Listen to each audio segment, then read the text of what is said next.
Para sa bawat Pilipino, alam ko na buo ang galit ninyo sa akin ngayon. Nauunawaan ko rin kung bakit, lalo na at malaki ang halagang nakataya. Pero bago kayo humusga, hayaan ninyong ipaliwanag ko ang buong katotohanan.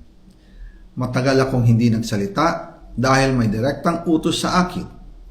Huwag nang bumalik ng Pilipinas at manahimik na lamang. Umalis ako noong July 19, 2025 para sa aking medical check-up. Nakaplanong bumalik pagkatapos ng SONA ni Pangulo.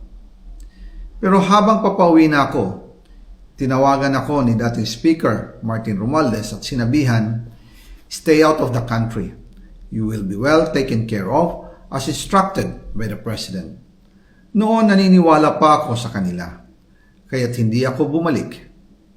Tumikom ang aking bibig, sumunod ako, pero ang hindi ko alam, ang ibig pala nilang sabihin sa aalagaan ka namin ay gagamitin ako bilang panakipbutas sa kanilang kampanya laban sa korupsyon.